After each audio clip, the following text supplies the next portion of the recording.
Escuchemos, Eduardo, lo que dice la presidenta nacional del PRD, Alejandra Barrales, lo que dice Ricardo Anaya del Partido Acción Nacional, lo que dice Dante Delgado de Movimiento Ciudadano, que hacen un video los tres con una biblioteca de fondo, con un librero de fondo y una bandera nacional al lado de Anaya, el presidente del Partido Acción Nacional. Esto es lo que plantean esta tarde de viernes. Expresamos nuestra solidaridad con todas las personas y las familias que han sido afectadas por los sismos de los recientes días. Hemos escuchado a los ciudadanos y tienen toda la razón. El dinero de los partidos políticos debe destinarse al 100% para ayudar a las personas afectadas. Hacemos hoy un planteamiento de fondo serio, sin simulaciones y de largo alcance. Proponemos el procesamiento inmediato de esta iniciativa de ley para eliminar al 100% el financiamiento público a todos los partidos. El dinero no debe provenir de los impuestos que paga la gente, debe provenir de las aportaciones voluntarias de nuestros militantes y simpatizantes. Proponemos también reducir los topes de campaña. Basta de campañas tan costosas en un país con tantas necesidades.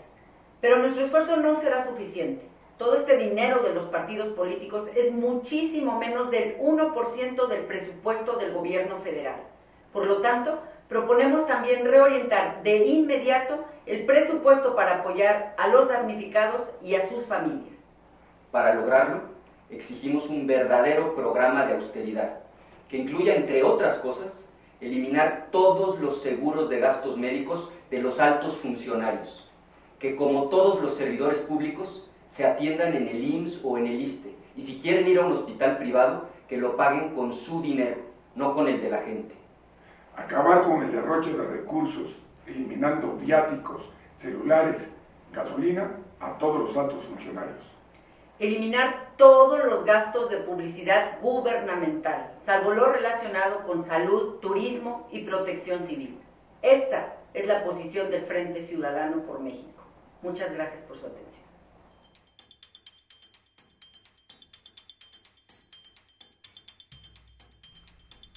Pues ahí están los tres partidos hechos frente. Eduardo Juchín, ¿qué te dice este mensaje esta tarde de viernes? Bueno, Carmen, la verdad es que no sé qué tanta seriedad tengan estos planteamientos. De plano. Por supuesto, lo que tiene que ver con la austeridad es algo que demanda el pueblo mexicano desde hace mucho, austeridad, menos gasto en el gobierno, de eso no hay ninguna discusión, pero no sé qué tanta seriedad tenga esto de prescindir de la totalidad del financiamiento público. Sustituirlo por privado. Creo que es lo que están planteando. Es que sí, eso tendría que ocurrir. Tendrían que cambiar el modelo de comunicación. Regresar al modelo anterior. Una nueva reforma electoral para regresar al modelo anterior. Así y entonces es. Vamos a ir a otra problemática. Solamente que estamos en una circunstancia en que ya no es posible hacer esta reforma constitucional y legal, porque ya estamos dentro del periodo de las restricciones de reformas electorales para que rijan en el siguiente proceso electoral, que el proceso electoral ya comenzó. Entonces, sin embargo, si esto ocurriera, Carmen, pues estaríamos ante una perspectiva de que en 2018 no haya campañas, porque de acuerdo con las disposiciones actuales, constitucionales y legales, el financiamiento público a los partidos debe prevalecer sobre el financiamiento privado. Si el financiamiento público es cero, pues el financiamiento privado tendría que ser menos cero. Y entonces ¿con qué dinero van a hacer las campañas? O sea, cero y menos cero. No, pues, porque están planteando ahí no, porque dice ahí lo que dijo Dante, que se financien con los recursos de nuestros militantes y simpatizantes sin dinero público. Privado, bueno, sí, privado. El dinero de los militantes no tendría problema, pero nunca ha sido suficiente para llevar una campaña electoral, menos aún una campaña presidencial. Pero entonces tendrían que recurrir obviamente a financiamiento de simpatizantes y ahí ya entramos en otro terreno. también tiene límites el financiamiento de los simpatizantes, pero estaríamos ante una perspectiva de que, pues, ¿cómo conciliar lo que dice la Constitución de que el financiamiento público prevalecerá sobre el privado si no hay financiamiento público? Estaríamos ante esa perspectiva. El financiamiento público prevalecerá sobre el privado, entonces, como dices, si va a ser cero el público, entonces menos cero el privado. El privado. Pero no están pensando en eso. No, por supuesto que no. Por eso dudo yo de la seriedad con que se están haciendo estos planteamientos, porque desde luego ninguno va a renunciar a hacer una campaña competitiva en 2018, sobre todo en la campaña para la elección presidencial. Entonces, yo no le veo mucho sentido. Lo que sí es que corresponde a una agenda particularmente del Partido Acción Nacional y empujada por un sector de la población, de la sociedad mexicana, que va en el sentido de que no hay por qué financiar con dinero público las campañas de los partidos y en consecuencia hay que hacerlo con financiamiento privado. Y frecuentemente acuden al modelo estadounidense, donde no hay financiamiento privado, todo y entonces manda el dinero. Y entonces manda el friega, dinero oye, y los dueños del dinero, ¿no? O sea que está complicadísimo. Si es público, se puede generar este fenómeno de gigantismo para efectos de financiamiento político para los partidos, pero si prevalece el dinero privado, entonces tenemos una serie de complicaciones que existieron durante mucho tiempo en el modelo anterior y que hicieron que tuviéramos que tener una reforma electoral que hizo que el modelo de comunicación hiciera prevalecer el dinero público, porque si regresamos al modelo anterior, pues acordémonos qué pasaba entonces aquí en México, por ejemplo. ¿Por qué no volvemos al punto? Bueno, porque lo que ocurría es que el financiamiento partía del sector privado y claro, quienes tenían más simpatías del sector privado son quienes recibían mayor montos de dinero. Pero teniendo en cuenta de que en realidad no es tan extraño, no es tan imposible como pareciera, que una campaña política pudiera hacerse sin presencia de financiamiento, porque hay una circunstancia que propicia que pueda hacerse una campaña solamente en medios de comunicación, a través de los tiempos del Estado que ya tienen los partidos políticos. ¿Y qué es lo que están planteando? Que Exacto. sea no de spot, sino de debates. En efecto, esa es una posibilidad, sería una posibilidad interesante.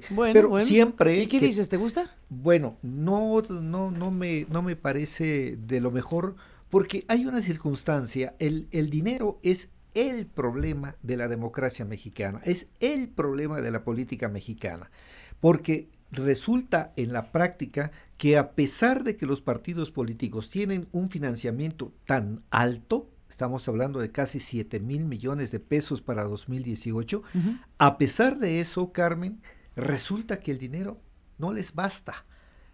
Y entonces acuden a financiamiento obviamente del sector privado, obviamente de los gobiernos y obviamente de la delincuencia organizada, declaradamente o no.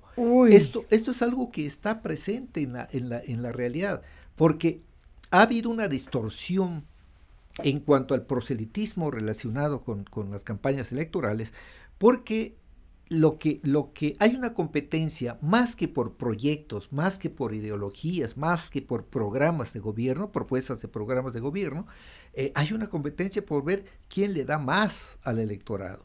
Hay un sector del electorado mexicano que ya se habituó a que en la temporada electoral, pues es temporada de caza y pesca, porque ahí están siempre los enviados de un partido o de otro, con las despensas, con la compra de voto, con una serie de vicios que lamentablemente nuestras instituciones electorales no han podido frenar.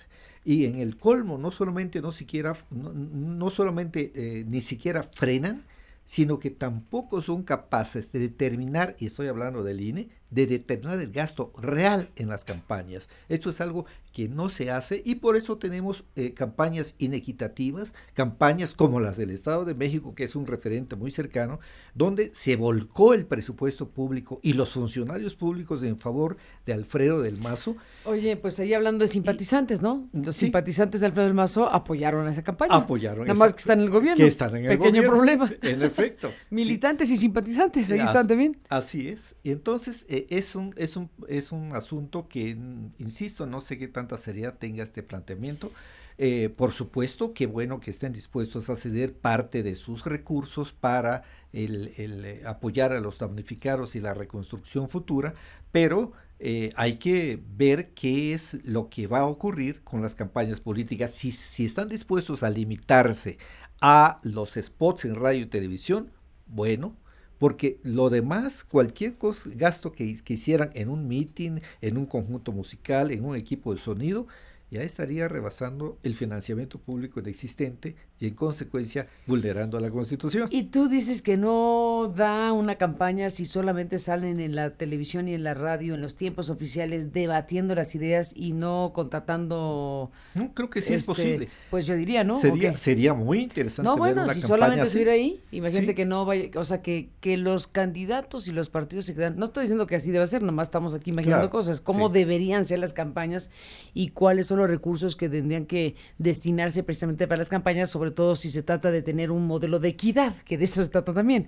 Entonces, bueno, sería interesante ver si efectivamente solo con presentaciones en radio y televisión, ponle que quiten el modelo de la spotización, la República del Spot, y que entonces se dé un modelo de comunicación política que esté bueno y que favorezca o establezca o obligue, mejor dicho, hasta obligue a los debates y al contraste de las plataformas políticas y de las ideas de quienes quieran llegar al poder en tal o cual puesto. Es que si son serios, tendrían que buscar rutas para conciliar lo que vayan a determinar con lo que dicen la Constitución y la ley, porque de otra suerte va a haber problemas, porque en la ley ya se determina con precisión cómo son la disposición de los tiempos en radio y televisión. Entonces, y ya no pueden cambiar la ley. Y ya no pueden cambiar no pueden cambiar la ley para el 2018. Para el 2018. Porque a ver, el tema que dijiste, ya empezó el año electoral en noviembre, en octubre, ¿no? En septiembre, la primera semana de septiembre. O sea, el año electoral 2017-2018 ya está en curso, o sea, ya está la ley en curso. No hay manera de modificar la ley para que entonces cambien las cosas. Entonces eso tendría que... Sí, ¿qué es lo que están realmente planteando? A ver, ¿cómo fue que lo dijo Lorenzo Córdoba? Te propongo de nuevo. Eduardo Juchín. Volvamos a escuchar a Lorenzo Córdoba. Ayer en la noche, el presidente del INE, con este tema que desde luego muchísima gente, pues claro que lo trae a colación en este momento de la tragedia y de la pregunta de dónde vamos a sacar los recursos para reconstruir todo esto que está dañado. Bueno, todo el mundo voltea a ver de inmediato a los partidos y las campañas y esta bolsa inmensa de 25,000 millones de pesos que están destinadas para el año 2018-17. Y bueno, en esa lógica, por eso salen los partidos, ¿no? A decir, sí, entendemos a la sociedad. Porque además la sociedad está volcada en las calles y esa es una señal que la clase política está tratando de entender o enfrentar, porque también es una sorpresa para todos esta clase política que normalmente lleva normalmente lleva su ruta, su tiempo y demás. Ahora ha tenido que acelerar el paso para tratar de estar en sintonía medianamente. No sé si los ves en sintonía, porque parece que aquí hay un mundo aparte, y ahora los políticos y estas expresiones están tratando de medio empatar, conectar con lo que está haciendo este momento tan intenso socialmente hablando. En este momento, mientras no se definan y se diga cómo, pareciera un golpe mediático en el que quien ofrece más, pareciera ser esa la consigna. Y por eso decía yo que no se puede tomar con una total seriedad, porque además, Carmen, si nos fijamos en lo que dijeron, señalan que hay una iniciativa de ley para eliminar el financiamiento público, pero si esta ley se aprobara, como decíamos, no podría regir para este proceso electoral ya iniciado. Exacto. Y en consecuencia, pues si realmente tuvieran esa iniciativa y las posibilidades de hacerla avanzar, pues estaríamos ante la circunstancia de que si se aprobara podría regir para la siguiente elección que es intermedia, que es legislativa en el terreno federal, y quizá para las siguientes elecciones estatales, pero no para el proceso electoral iniciado. Entonces, están hablando de iniciativa de ley. Tendría que haberlo dicho, ¿no? Y parecería un asunto mediático hasta ahora. Veremos cómo pueden hacer aterrizar esta intención, que finalmente tiene su lado bueno, desde luego, que es el de hacer llegar a las víctimas de los sismos, pues toda la ayuda que sea posible. Y aprovechando el viaje, pues el rediseño incluso constitucional, que hacia allá apuntan las cosas, ¿no? Sí, están haciendo avanzar la agenda, sobre todo la agenda del PAN en ese sentido.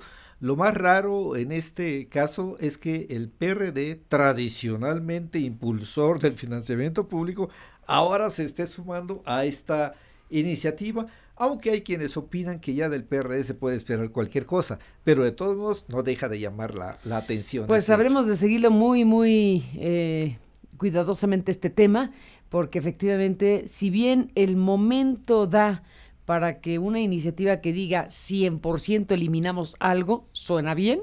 Claro, no, claro. En este contexto, decirlo de esa manera, 100% eliminamos el financiamiento de partidos, suena lo que millones de oídos quisieran oír.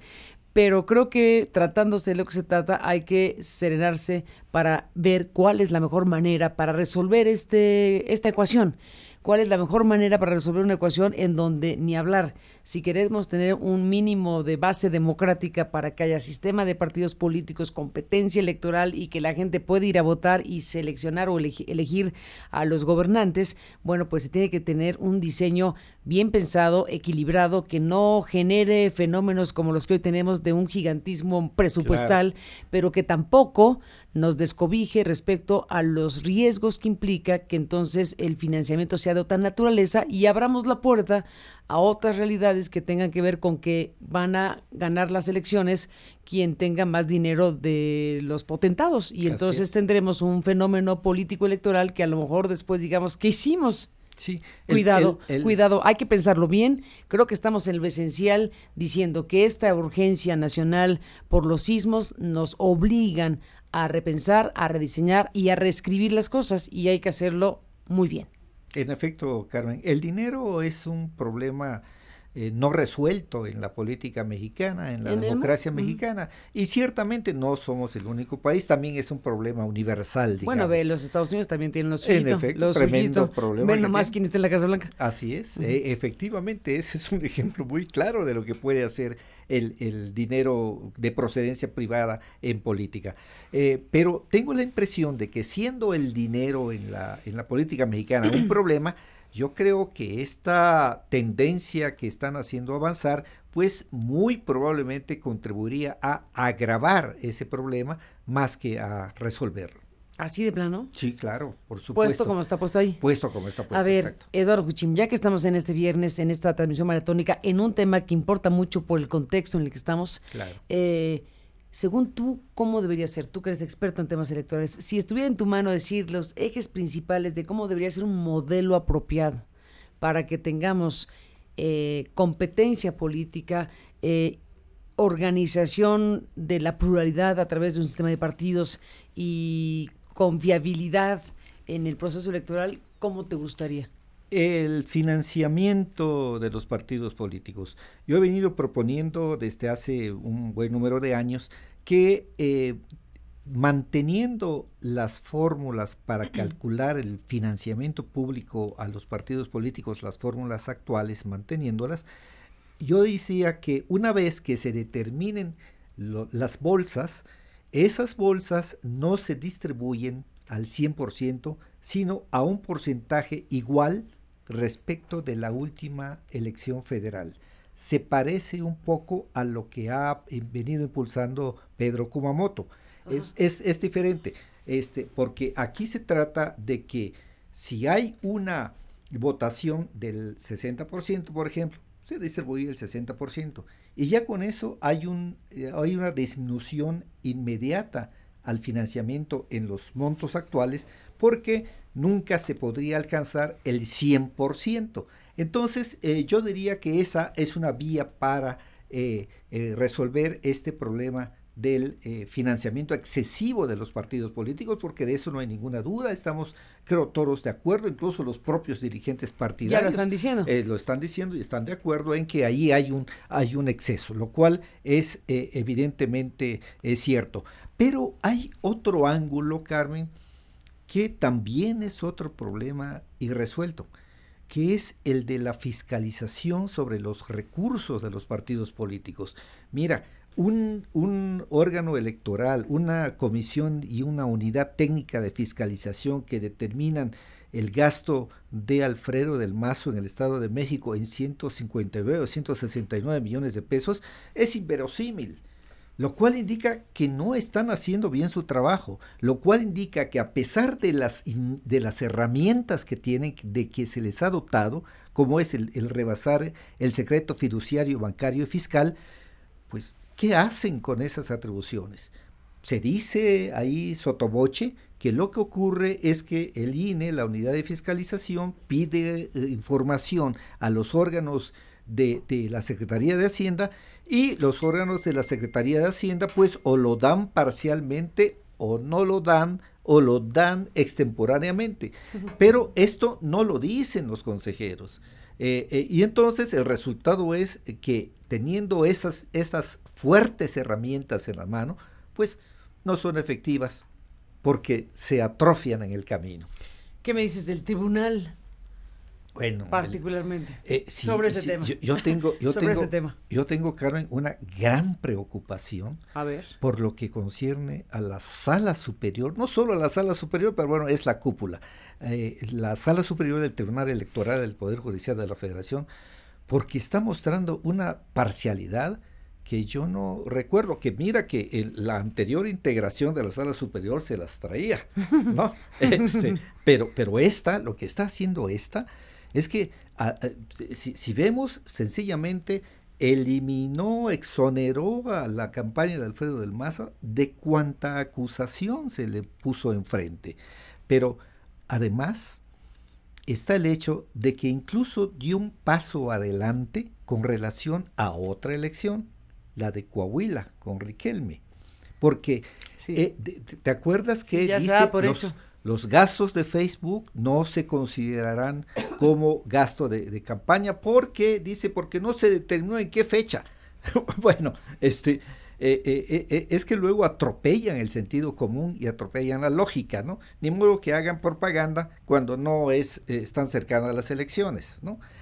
Pero esto parece que está tendiendo la cama para que cuando venga esa consideración relacionado con el gasto, el rebase del tope de gastos de campaña de Riquelme en Coahuila, pues apliquen otra vez el mismo criterio de que no hay posibilidad de probar que fue gasto de campaña el de Facebook, y entonces se elimina ese gasto, y con esto es casi seguro que si se hace, el rebase del tope de gastos de campaña de Riquelme o deje de existir o se reduzca de tal manera que ya no sea determinante para el resultado de la elección, y entonces se revoque el rebase de topes de gastos y en consecuencia se anule una causal de nulidad para justamente declarar la nulidad en la elección del estado de Coahuila.